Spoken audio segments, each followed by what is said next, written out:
नमस्कार दोस्तों, मैं doctor Ajay Chaurasia, cardiovascular surgeon SMC hospital. आज हम बात करेंगे कार्डियक सर्जरी के ऊपर। कार्डियक सर्जरी, जिसको कि सामान्यतः हार्ट सर्जरी बोली जाती है, जिसमें हम हार्ट और फेफड़ों के ऊपर सर्जरी करते हैं। हार्ट में जो बीमारी होती है, जिसको हृदय की बीमारियां बोलते हैं, सामान्यतः आता है हार्ट की खून की नसों में ब्लॉकेजेस, हार्ट के वॉल खराब होना, जिनको बोलते हैं वॉल प्रत्यारोपण, या दिल में छेद, जो कि जन्मजात डिफेक्ट होते हैं, ASD, VSD, टेट्रोलॉजी, ये बीमारियां होती हैं जिनकी सर्जरी करी जाती है।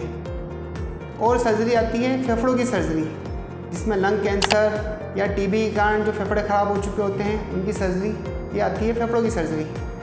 तीसरा हिस्सा आता है वास्कुलर सर्जरी। वास्कुलर सर्जरी मतलब खून की नसों की सर्जरी, जिसमें कि एन्यूरिज्म बनना या खून की नसों में चोट लगना या खून की नसों में ब्लॉकेजेस आना, इस तरह कार्डियोवास्कुलर थोरेसिक ये सर्जरी का पार्ट है।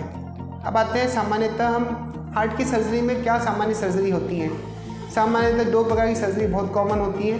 एक होता है वॉल प्रत्यारोपण, दूसरा होता है बाईपास सर्जरी। लोगों के अंदर एक घबराहट है हार्ट की सर्जरी को लेके। मेरा मानना है ये घबराहट हटाइए और डाटा पे जाइए। आज की डेट में बाईपास सर्जरी के रिजल्ट 95% से भी ज़्यादा है, 95% से भी अच्छे रिजल्ट्स हैं। और पुराने ज़माने में हार्ट की सर्जरी होती थी पंप पे, जिसमें हम हार्ट को अरेस्ट करके बाईपास मशीन पर डालते थे और बाईपास सर्जरी करा करते थे। अब ज़माना बदल गया है, अब सर्जरी होती है बीटिंग हार्ट। हृदय बीट करते रहता है, उसके ऊपर हम खून की नसों की सर्जरी करते हैं और बाईपास सर्जरी अब बहुत ईजी हो गई है। एक और तरीका होता है जिसमें हम पैरों से नसें लेते हैं और छाती से नस लेते हैं, लीमा वेन बोलते हैं। दूसरा तरीका होता है टोटल आर्टरी ग्राफ्टिंग पे, जिसमें लीमा या लीमा रेडियल सर्जरी ली जाते हैं। टोटल आर्टरी ग्राफ्टिंग के रिजल्ट्स ज़्यादा अच्छे हैं, ज़्यादा लंबे चलते हैं। तो जैसे जैसे एडवांसमेंट आ रहा है सर्जरी में, रिजल्ट्स और बेहतर होते आ रहे हैं। फिर आ रहा है advancement MICS, minimal invasive cardiac surgery के ऊपर। MICS हर पेशेंट के लिए नहीं है, बट जिनके लिए है उनके रिजल्ट्स और बेहतर हो सकते हैं। बाईपास सर्जरी, जैसे मैंने बताया, टोटल आर्टरी ग्राफ्टिंग होती है, लीमा प्लस वेन होती है। ये सब डिपेंड करता है कि हार्ट का पंपिंग कैसा है और खून की नसें कैसी हैं। फिर और एडवांसमेंट आ चुका है, जिसमें हम बाईपास सर्जरी छोटे चीरे से कर सकते हैं। छोटे चीरे का एडवांसमेंट ये है कि सिर्फ हम ये मानते हैं कि दर्द कम है और जल्दी रिकवरी होती है। नो डाउट, सही बात है, पर हर पेशेंट छोटे चीरे के लिए फिट नहीं है, पर जो फिट हैं उनके लिए बेहतर उपाय MICS सर्जरी है। फिर आते हैं वॉल प्रत्यारोपण पे।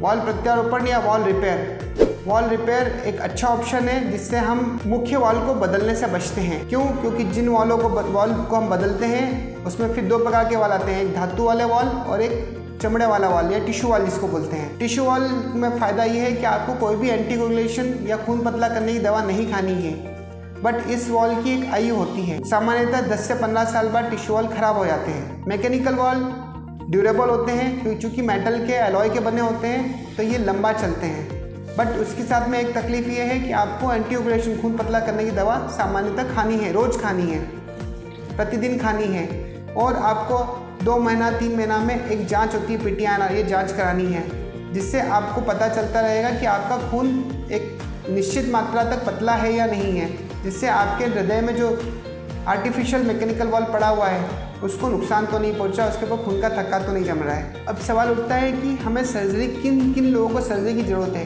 तो जब भी आपको सांस फूल रही है चलने पर, छाती में दर्द उठ रहा है, धड़कन बहुत ऊपर नीचे हो रही है, उस स्थिति में आप अस्पताल में आइए, अपना हृदय का पूरा जाँच कराइए। उन जाँच के बाद में पता चलेगा कि क्या बीमारी है आपको, और फिर हम उसके हिसाब से आपका इलाज कर सकते हैं। तो इन सभी तकलीफ़ों पे आप SMC हॉस्पिटल में आइए, आपकी पूर्ण जांच की जाएगी, अकॉर्डिंग टू बीमारी आपका इलाज किया जाएगा। धन्यवाद।